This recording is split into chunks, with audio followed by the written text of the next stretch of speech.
I mean, honestly, if you can see title and closing be instant and appraisal be instant, it gets us a lot of the way towards a fully instant end-to-end transaction. Like,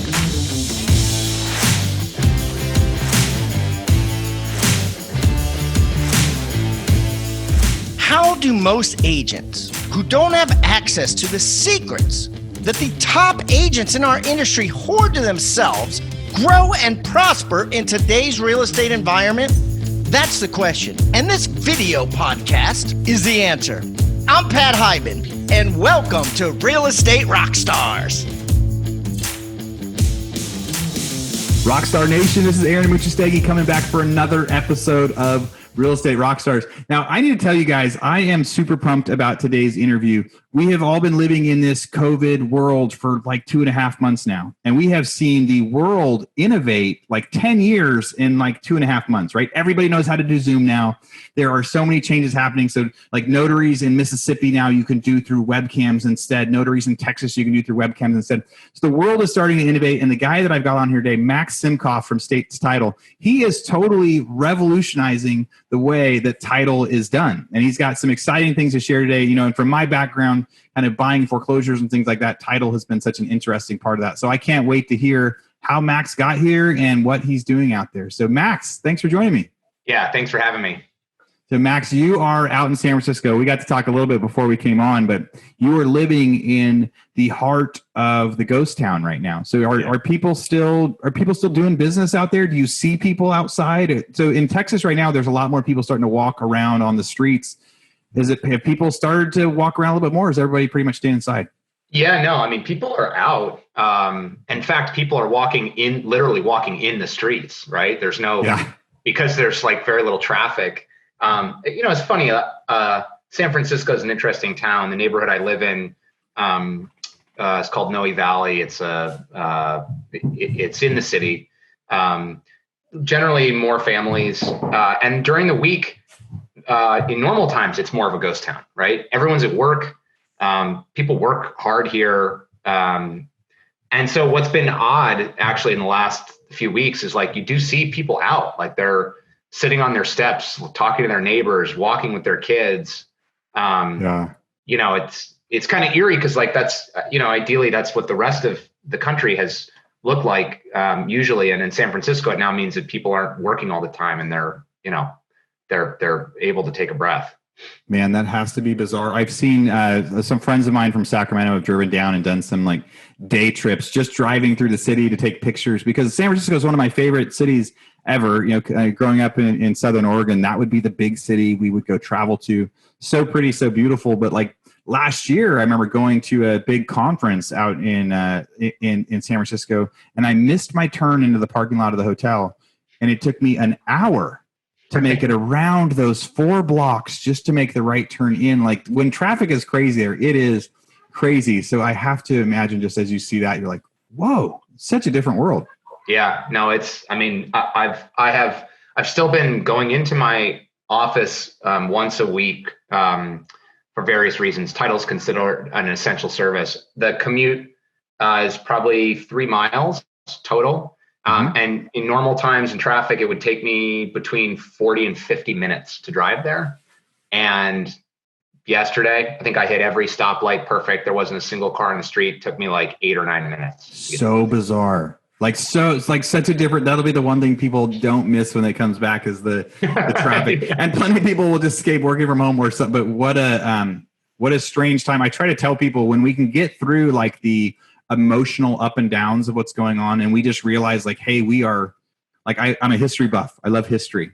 Right now, we are living in a moment of history that is going to be, the books will be written about it, studies will be written about it. So I try to like look around and actually just appreciate all of it for what it is. The good news, the bad news, everything. Just be curious and pay attention. And this will be one of those moments where you're like, wow, that was a strange moment, or when we're telling our grandkids about it. So Rockstar Nation, this is Aaron Muchastegui. Hey, I hate to interrupt the current podcast that you're listening to, but I am so excited to share this with you. I just finished interviewing the original host of this podcast, my good friend, Pat Hyben. I got to talk to Pat about how he started his real estate career and a whole bunch of tips and tactics that he used to be successful. So if you haven't listened to it yet, go check out State of the Market number 49. On there, I get to talk to Pat about all those different things. You know, and in there too, we talked a lot about his 6 Steps for 7 Figures book and training program that he built over the last couple of years. And I realized I haven't done a good enough job of reminding all of you lately about all of the resources that we've built for you out there. So if you want to check out Pat's course, we've got like a 3-minute summary video when you go to it. It includes so many easy to follow tips that you can follow on it like a day-to-day basis. You get email reminders, all sorts of different things that come with that course. You find that, you go to rebusuniversity.com, R-E-B-U-S, rebusuniversity.com. Look at courses. You can find the 6 Steps for 7 Figures book. And really, there's a whole bunch of other courses in there too. Our normal prices used to be $1,500 or $2,000 a course. These are real deal professional courses. But now, during quarantine, a lot of them are priced down to like $90, $95. So we slashed the prices so we know right now is a time for everybody to be focusing on growth and education, especially while they're feeling like they don't have as much to do. And if you go in there and you figure like there's a lot of different courses you want, maybe you don't want to buy the a la carte. You can go to futureofrealestatetraining.com and you can get access to all of our different courses for $97 a month. I think there's a discount on there if you go a year, or there's even like a lifetime option you can pay to get access to every course we ever put on Rebus University for as long as we have it. So go check out those options, Rebus University or futureofrealestatetraining.com. All right, back to your podcast. Sorry for the interruption. So state's title, tell me, so Curtis got to talk to you a little bit in a pre-interview, told me a little bit about kind of how you got into title, and it wasn't really a natural progression. And it was kind of like saying you had some experiences and were like, I think I can do this better. Tell us about that. How did you start state's title? Yeah. So I had no real estate background. I had no title and escrow background. I was running a software company, and I went through a mortgage closing for the first time, and the whole experience was just perplexing to me. It was, first of all, it was like a time warp, right? When it was time to close, and this is, I was buying a condo, my real estate agent said, "Hey, you're going to have to go to the office of this title company and do your closing." And I was like, "Well, what is that? Like, what is title?" Yeah. And that's where we kind of went down this black hole of, she was like, "Well, you have to buy title insurance." And I was like, "Well, what's that?" Right. Yeah. And she said, "Well, that you have to make sure that you buy an insurance policy to protect you against, I think what she called clear ownership," right? She was like, "You need to make sure there's no outstanding interest in the property." And I said, "Okay, well, did the person that I'm buying the property from buy that product too?" And she was like, "Yeah, of course they did. Like everybody buys it, right?" I was like, "Okay, well, I think I understand insurance, right? Insurance is risk-based. And so if the person who I'm buying the property from bought it as well, technically I should only really be protecting against the risk between their, establishment of ownership and mine, right?" And she's like, "Yeah, that's right." You're a really quick study to like actually, because yes, that's exactly how it should work. But most people wouldn't have seen that in the first thing. So you're like, wait. Yeah, but most people are just like, okay, there's an annoying cost of transacting, and it's bundled in the fees, and I have to pay it. But I was like, I just want to make sure I understand, because by the way, the reason I want to understand what I was paying for is, the title insurance premium on the closing statement was the second or third highest cost of closing, and where the first highest cost is the origination fee for the loan, right? Yeah. And then there was title insurance premium, and then there was something called a settlement or closing fee, right? And so I was like, this is just kind of fascinating. I was like, okay, so I'm pulling down risk from when the person who I bought the home from bought their policy, and now. And she's like, "Yep, that's right." And I was like, okay, well, they've owned this home for like 7 years, right? So I'm pulling down 7 years worth of risk. Yeah, that's fine. Okay, well, but when they bought the home, they bought it from someone who owned it for 30 years, right? So they pulled down 30 years worth of risk. And she was like, "Yes, you're following correctly." And I was like, so I take it that I should pay less because I'm pulling down less risk. And I can't remember whether it was my real estate agent or the title person was like, no, that's not the way this works. Like, you're going to pay more for it because the pricing's not connected to risk. It's based on the value of the property. Dude, how about we buy a house on the courthouse steps in Texas, and we don't have any title insurance. And then we try to get a hard money loan on it. So we pay $4,000 for a title policy. Yeah. And right. then same property, and then we're going to refinance it to a longer term, and we're going to pay $4,000 you pay again. Yeah. $100,000 house. Right. 8,000 of it was just to be able to refinance it. And I remember and I've been in real estate a long time too. And I'm like, so in California, there were times that there was actually some reason that they could say you could almost get like these binders for like new homes where you're only insuring that piece. But I'm like, literally, I had a title policy a month ago. They're like, "Yes, but it's different." Yeah, no, and by the way, that became the premise for the original business was refi. So it was annoying to me when I bought the home, where it became an idea. The concept for Estate's title was I did a refi a couple of years later, right? The simple rate and term refi with my existing lender, nothing complicated, no cash out. It was just like, interest rates came down. Better rate, yeah. Want to have a lower payment. And when I did it, they said, hey, we need a new, you need a new title policy. And what's really fascinating, again, most people don't understand this because it's just not worth it to like that. But when you do that, when you get a new title policy on a refi, it's not for you. It doesn't actually protect you as the consumer. You're paying for a new lender's title policy to protect the new lender, the new security interest in the property, right? Right. And so that's where I was like, why am I having to do this, right? Like I'm pretty sure what you're asking me to do is to indemnify myself against myself, right? Like that's it. Like, how about we get a notary in here? I'll sign a certified affidavit, pay $100 and call it a day. Like, nothing's happened in the last year, I swear. Exactly. I haven't done any, work. And so that was the original premise for the business was when I paid that fee the second time, I said, I'll bet we could develop an algorithm to instantly underwrite refinance title insurance, and we could do it cheaper. We could do it faster. It would be simpler. And that gave rise to the ultimate vision for the company, which is to do the entire process, not just title, but closing and escrow, everything.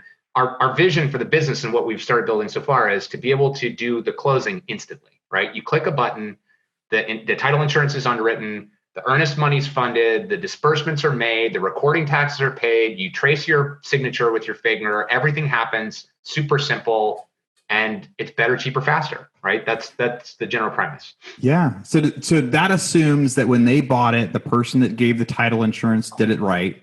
So it's saying, hey, they owned it right. So we just need to quickly look at the last 7 years and whatever happened. No, actually, so here's what's interesting. The initial product we launched, and the reason it was so innovative and also controversial was because we actually we did not follow the traditional way of trying to automate underwriting, which would be to kind of do what you just described as like, look, what if we could get access to the source of truth information faster? We could ping the courthouse records, we could ping the assessor, we could pull the liens or whatever. That's not what we did. What we actually did was we developed a predictive model. And the predictive model used other data that was instantaneously available to make a risk prediction and then underwrite based on risk. So here's the difference. We didn't look for the liens. We weren't actually going to the assessor and saying, are there liens? We would look at other predictive data and say, based on this, what's the likelihood that there would be a lien if we looked? And without looking, we would underwrite, which means that what was so revolutionary about this, and this is why I caught on so quickly with large mortgage lenders, is they were used to a process with existing title vendors. They offer automated title search stuff. Whenever they'll get a title report turned around in 24 hours at fastest. Sometimes it'll take a day or two. And we were issuing clear to close commitments on refis in less than a minute, right? We were like, you click a button and it's done. That is so what sort of stuff is that? Like what is the thing that you say, hey, I'll say for likely to sell leads, right? So if somebody stopped mowing their lawn, and they're going to get a lien from the city. Yeah. And so then that they're probably going to be likely to sell you their house because they don't care about it as much anymore. Yeah. What are some of those things you guys are looking at that's like, hey, it's not actually title or lien based. It's just this. What's one of those other things? So here's a couple interesting ones that we found. I think this stuff's kind of fascinating. By the way, we patented this. Like we were granted a utility patent application on this predictive algorithm for instant underwriting title. It's freaking crazy. Here's a couple examples. One is, we found that the number of bedrooms and bathrooms in a home can be linearly predictive of title risk to a point, and then it inverts. So, for example, two-bedroom houses have more title risk than one. 3-bedroom houses have more than 2. 4-bedroom houses have less than 3, and 5 have less than 4. Right? So, like, you have like this inverted risk curve that is here's the other fascinating thing is, like, I like to say we're in the correlation business. We're not in the causation business, right? Because people they hear a stat like that and they're like, oh, let me think about why that is. Like, 3-bedroom house, that's kind of like a median number of bedrooms. Maybe there's more of those, the distribution of the risk curve. And the answer is, like, I have no idea why 4-bedroom homes have less title risk than 3. But when you find that it's statistically significant and you can underwrite risk more efficiently that way, that we run our business that way. You just apply that percentage. So you started doing refis and you said, hey, this is a simple thing. We can see how long they owned it. What are these other factors? Let's apply a rate. And then you would just pull out like, okay, we think our risk is this much, so we're just going to charge this much for the policy.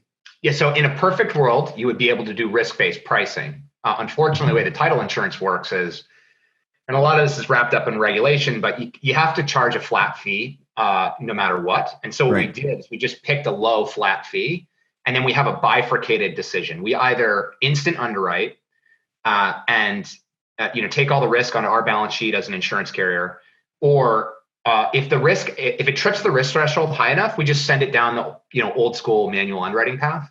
And just to give you a sense, like right now, and we're working with some of the largest mortgage lenders in the country for this product, a lot of scale, multiple states, thousands of closings a month just on this product. I think we're instant underwriting between 80 and 84% of the orders that we get. So the vast majority of them get instant underwritten. They get an industry-beating low price. It's a better experience all around. That is crazy. So agents, as you're listening to that, he's doing 200,000 closings a year. And you could actually, like, there are times when we are waiting for it. We get a cash offer on something, and we're waiting a week or two for a title policy. And he's saying, no, for 80-something%, they can do it right away. And so, yeah, we can do this thing and a lower cost. One caveat. So that the instant underwriting algorithm is live right now just for refi. Okay.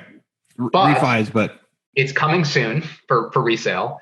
And what that algorithm allowed us to do was it also opened our eyes to the rest of the process being broken, right? Like setting up the closing, figuring out how to get the doc signed, for example. And so some of those features that we're now also making instant signature, for example, it's a feature that we're releasing next quarter, that will be available for resale, right? The ability to sign instantly from anywhere at any time, using the benefits of what's happening with remote online notarization, and some of these other things that you mentioned earlier on, like in Texas and in Mississippi. We will be releasing some other instant features more quickly for resale to make the rest of the process instant. Yeah, everybody is. I mean, so when I try to see of like what's happening right now, what are people are starting to see, like we could actually do business different. For a gazillion years, everyone says, no, we do it this way because we've always done it this way. Why do we do a notary? Because we've always done it like this. Why don't we do it like this? It makes a lot more sense. No, because we've always done it like this.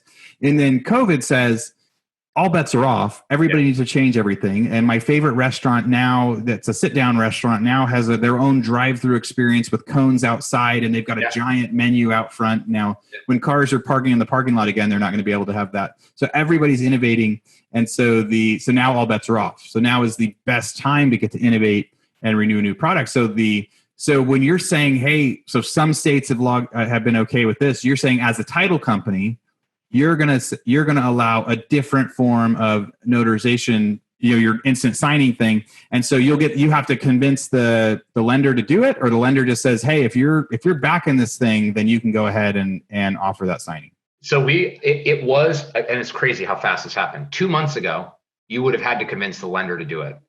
And now most lenders have found a way to enable us to effectively make that decision on their behalf, right? And now it'll be like that forever, right? They don't have a reason to go back. They could always go back to it, but now they'll be like, well, it worked.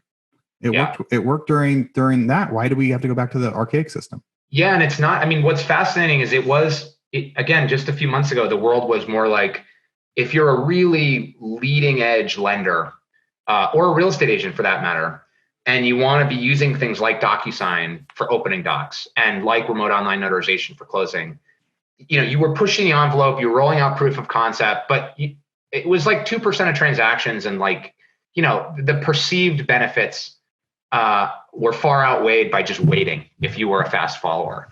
And what's changed, and this is really, I mean, I'll just be this direct. It's unfortunate, but it's correct.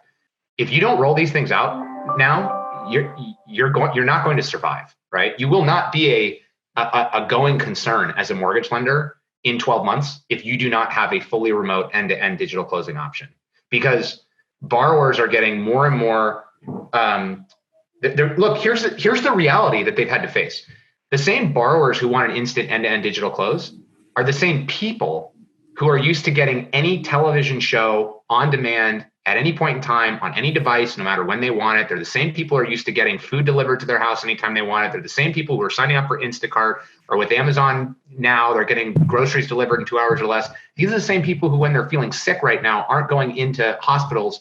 They're going through telehealth visits and seeing doctors, like by scheduling an appointment again, with the tap of a finger and seeing someone in 5 minutes, right? Right. So like, if you are a mortgage lender or a real estate agent, and you think that these people who are having instant experiences across every other aspect of your life are going to want to continue closing their loans in person in 6 to 12 months, like you have your head under a rock. Yeah, we just bought a house in a new personal residence for us. And yes, the stack of paper is like 2 inches thick. And I buy and sell a lot of houses. And we did this crazy like refinance for 100 houses back in like December. And the paperwork filled a table, like stacks this high around the whole table. And you're like, yes, an instant solution, because of course we're not going through and reading every document. Well, I am excited about this kind of fun new world. So the software company that you were working with before, it is an AI based company. Like you were doing this sort of stuff before, so it was a natural fit.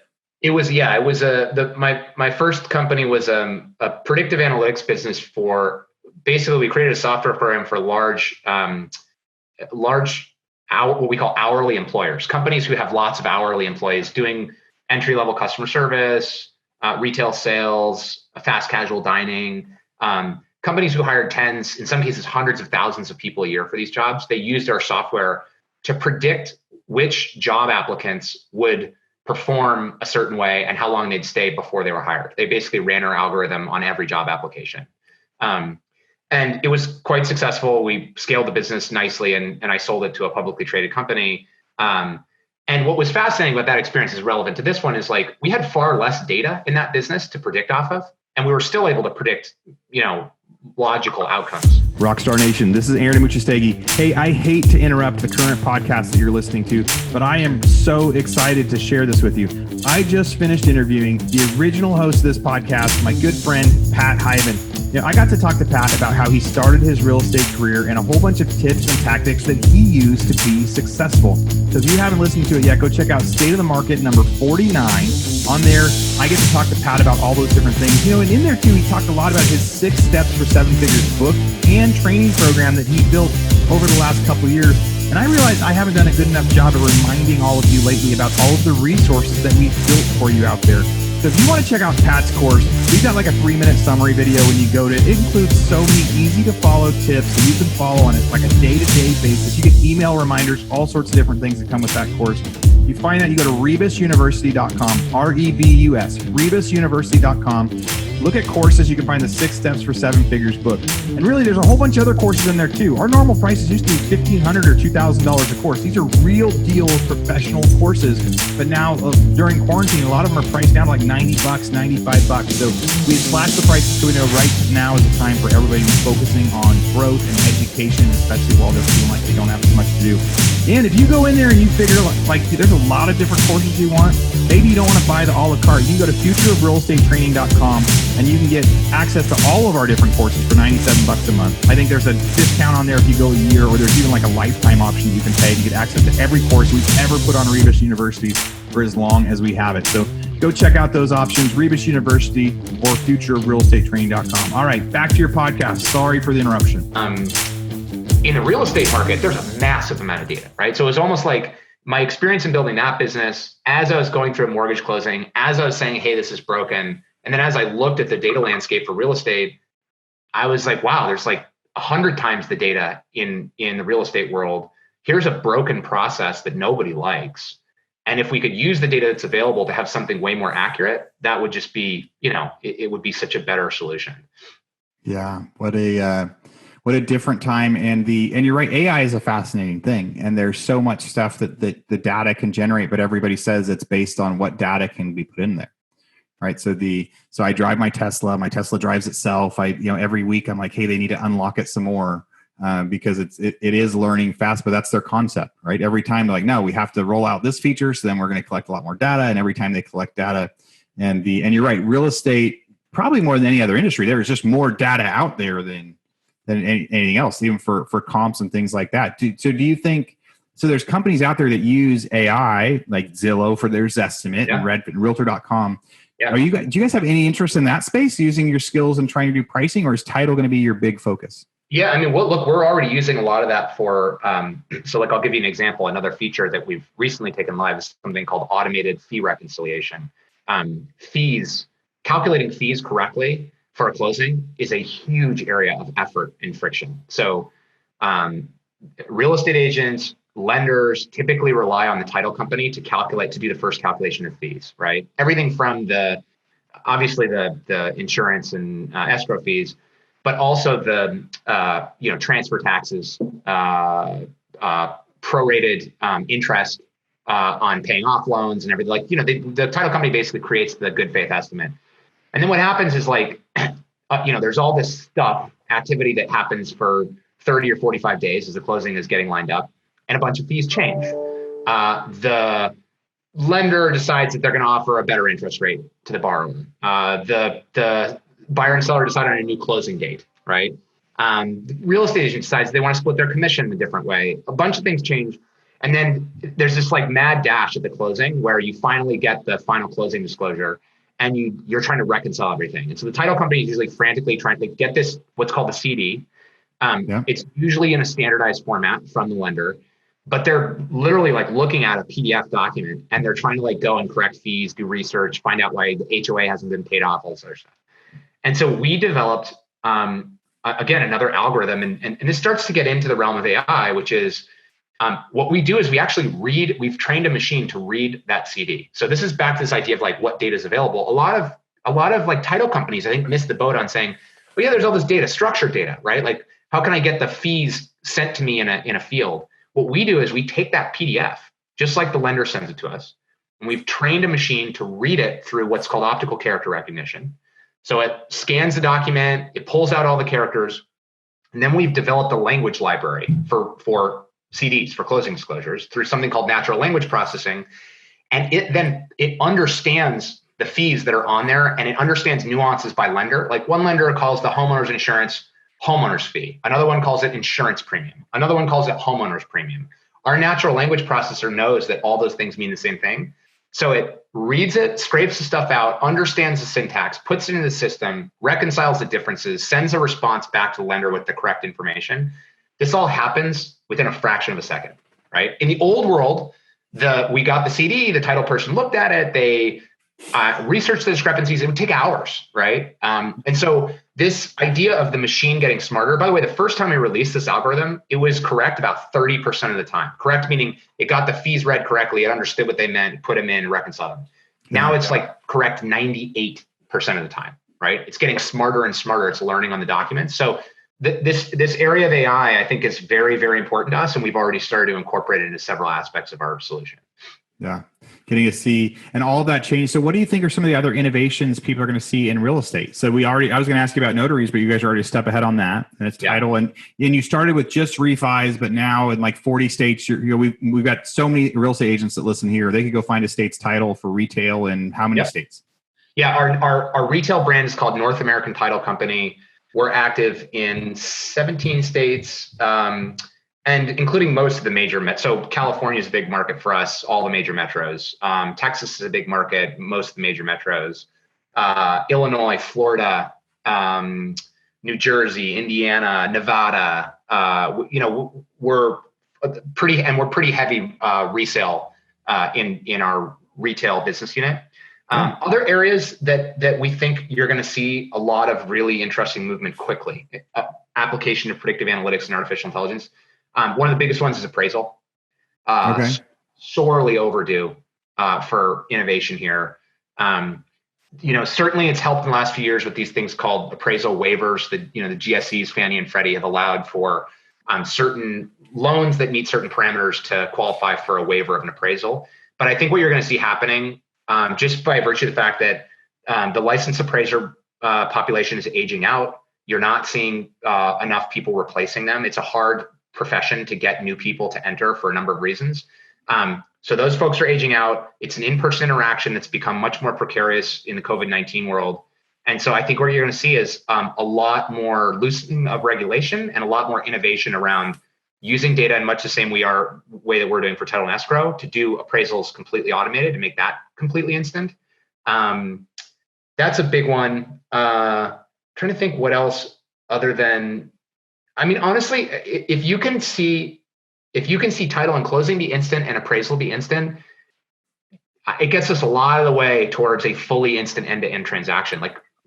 That it changes so many different things. And you're right. So much of the appraisal is, it's scraping data and looking, and those appraisers are going out and seeing houses and grabbing pictures and doing different things. But it does feel like 90% of that could be processed in a moment. And you're talking about being able to build AI of maybe it's asking people, hey, I need you to take pictures of these, 28 things in your house. And if you do that, it's an automated appraisal. Like I could see that really changing and getting that buy-in because it's, they follow those same systems. So you say your policy costs are so much cheaper than other places. What's the comparison? So you've got 2 houses in San Francisco. What's your fee compared to theirs? Yeah. So on our instant underwritten refi product right now, generally what we're seeing across all of the customers that we're in is that we're typically between 15 and 20% lower cost than the lowest cost competitor in the account, right? So typically lenders are using a couple different title companies and they're routing business based on service and speed, right? It's like, can you get the thing done quickly? Can you close and have a good customer experience? And so like on the service and speed stuff, like we just blow them out of the water. It's like they're used to monitoring, title company X by, hey, maybe they can get it down to 7 to 10 days total for the whole end-to-end work, the, title search, the report, the curative process, the getting the closing lined up, whatever. Yeah. And the way this shows up, by the way, is they'll measure their total end-to-end close time frame from the time that they have a qualified borrower to closed funded loan, all the fees distributed and everything. Best in class lenders generally run 20 to 22 days fully loaded out to close time frame, which is pretty fast for a refi, especially in this environment. Our lenders on average are running more like 15 to 17 days, right? So we're shaving multiple days off the closing process. And then we deliver it at 15 to 20% cheaper than whoever's their lowest cost competitor. This is the Amazon effect. It's like, we found that when your message is really simple, people just get it. It's like, okay, so it's better, cheaper, faster. Like, why wouldn't I use that? Right. Better, cheaper, faster. That's the headline. And that's the headline that everyone is looking for in life right now. Like you said, like everybody is looking at their phone and going, what's better, cheaper, faster? And sometimes what's funny is sometimes people would pay more for faster. So if you said, hey, we're 10 days faster, but $500 more, so there might be some people that say, hey, we're going to use you because we want to close 10 days faster. And now you can say we're 10 days faster and we're cheaper in what could be thousands of dollars. If you're talking 15% below the lowest, especially some of those bigger houses, that is a huge fee. Like you said, it was the third highest fee that you see on the CDs, and you guys are that big cost saving. So should be a no-brainer to be able to market that out there. And people, especially like, how do you get the word out though to end users, right? So especially if it's a refinance, are you going through the mortgage lenders first, and then once they believe it, they present that back? On refis, lenders generally refer the placement because they're acting in the fiduciary interest of their customer. So it's technically the customer's decision, right? So again, for those of you who've bought a home or refinanced and actually paid attention to the fine print, on the good faith estimate, it says there's services you can shop for and services you can't, right? And title and closing is a service you can shop for, but what the lender does is they say, look, we've pulled fees from this vendor. We prefer to use them because they're the fastest, because they're the lowest cost. Resale is trickier. We're selling to real estate agents, right? Because they are the intermediary, again, who's acting in the fiduciary interest of their client. That's where our retail presence is really important. We have over 100 salespeople in our retail division spread all over the country. And we're still trying to figure out how is best to communicate with realtors. I mean, what we found is that realtors share an interest in making sure the deal gets closed quickly. Yeah. They certainly, most of them want to do it at the lowest cost for their customer. They want to be able to provide the benefit of, lower fees on closing. But it's been a trickier conversation just to make sure that, again, partially because they're so used to, it's like you said earlier in the conversation, where it's like, this industry has been used to doing things a certain way for so long, right? Where when you're talking to a realtor and you say, hey, look, this is a better product, it's faster and it's lower cost. typically what you'll come up against as the number one objection is they'll say, yeah, but I work with Mary Sue at Acme Title Company, and I've worked with her for 20 years. So like, I don't know, like, do I really want to try something new? I'm trying to get the deal closed. I don't want to put it at risk. And so that's where we're really, making sure that we prove like, no, actually it will help you have higher certainty of the deal closing. Like if the timeline goes down and it's lower cost, that actually means that your customer is more likely to close. And so we're seeing some benefit there.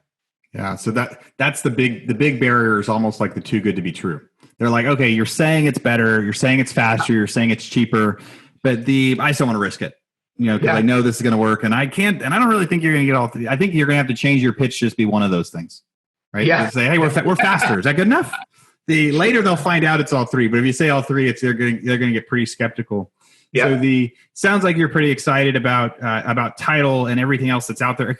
A couple of years ago, people started talking about blockchain and saying, hey, like blockchain is going to completely change the way people do title because there's going to, maybe transactions are going to happen that way. But it's really the same process. Do you think that has any sort of place in the world, or is what you guys are doing with AI and other people going to is it kind of the same thing?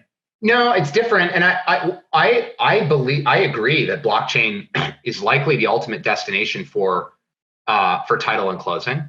There's a couple things to consider there. One is even if you put title on the blockchain, it would still be, the existing industry is, except for us, is constructed around the idea that you need to check everything. And when you find issues, you need to fix them, right? So when you move to the blockchain, all you do is you allow instantaneous access to the information that title companies insure on, but they'll still go through the same process. They just get it immediately, and then they'll say, oh, here's an outstanding mortgage lien, right?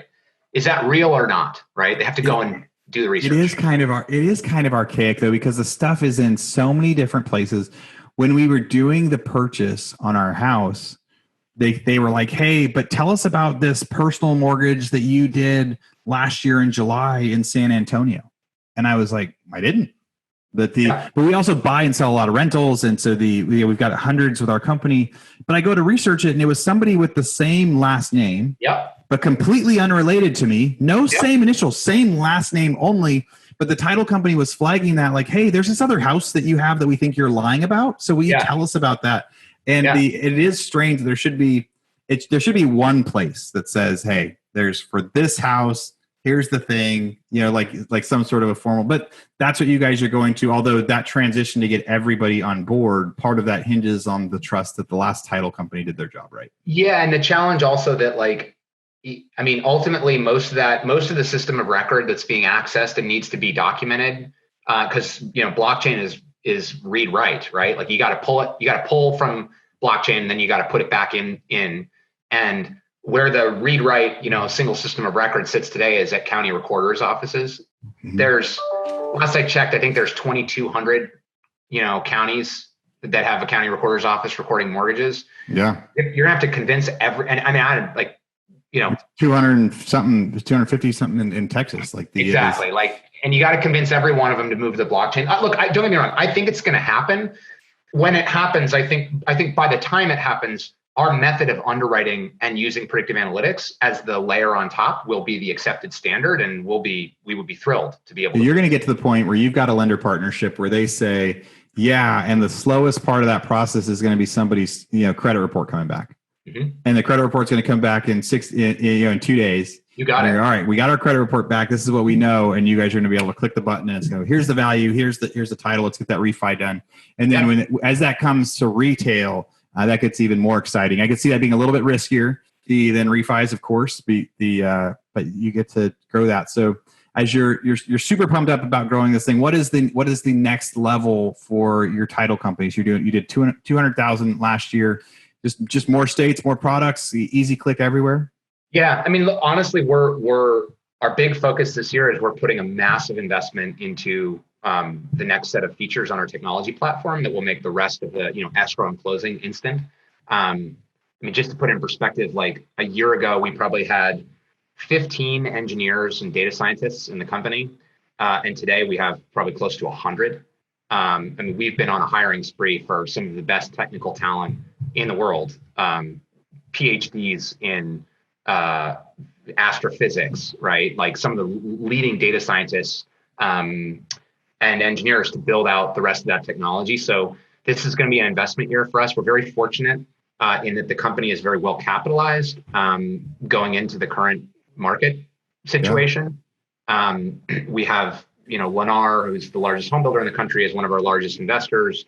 And we have some other big name investors behind us too. And so I think what I'm really excited about and what's coming next is that, while I think you're going to see a lot of these other title companies who have never really invested that much in technology before, like they're definitely not investing any right now. And we're going to like quadruple the size of our R&D spend this year to pass on the benefits to our customers.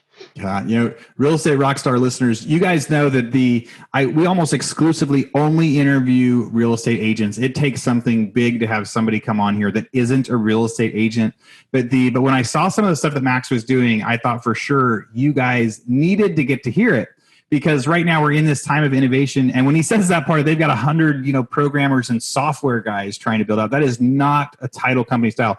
I've got a lot of great title companies. I've worked with a lot of great things, and I haven't done any deals with Max's company. But I do love so many of those experiences I have. But I love the technology aspect and what you guys are trying to do. So our listeners out there, so our agents that want to come find you, I think you already said the way they find you is through North American Title, right? Yeah. For real estate agents, it's North American Title Company. And for mortgage lenders, it's States Title. And our website, statestitle.com.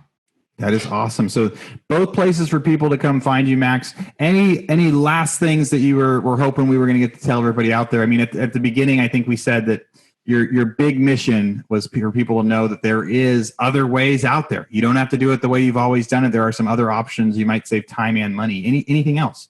No, I mean, maybe the last thing I would say is just like in a time of obviously tremendous adversity and uncertainty, there is reason to be very excited about the future, right? Necessity is the mother of invention, and the inertia that you mentioned earlier in our discussion that this industry has always faced because that's the way things have always been done. Now they're being forced to change, and almost all those things that are being forced to change around are for the better, right? This is going to be for the better of customers and for everyone in the real estate market. It's going to be painful to get there, but there's a lot of optimism for where this is going to end up. I'm super excited about the future. That's a great point with the optimism everybody should be listening to out there is when forced change happens, it is to benefit the consumer. It's to benefit the person staying at home so they don't have to go do these other things. And so even when we're allowed to go back out and do other stuff, that means you could stay at the park longer instead of doing it this way. It means you could stay at your appointment longer, the birthday party or the dinner. And it's going to benefit the consumer as we push through. So, Real Estate Rockstars, we have told you guys, continue to educate yourself. Have a great attitude through all this and figure out what's out there. I hope you guys enjoyed this. I mean, Max, I could talk to you for hours about the different technology and the software stuff that we've built inside ours and what you're doing. But for now, that'll be it. Hopefully we'll have you on again soon. And thanks for joining me. Thank you. All right. Bye now.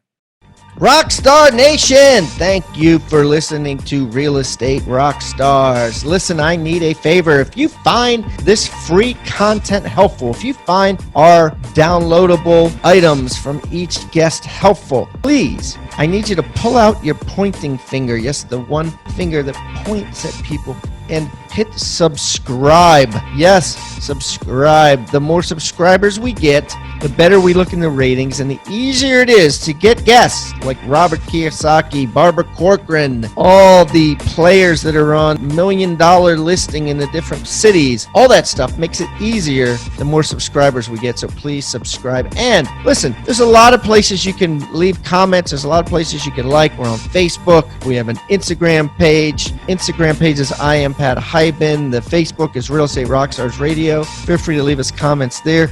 The most popular form of commenting seems to happen on YouTube. Yes, for whatever reason, it's a very open environment. So just go to YouTube and go to Real Estate Rockstars Radio. Leave us comments there. Some of them we will read on the show. We love your feedback. So thanks, guys, and I hope you are having a great day. Oh, and also, listen, if you're going to subscribe and you haven't already left a review on iTunes, please do that too. Have a great day, and thanks so much, Rockstar Nation. I really appreciate you.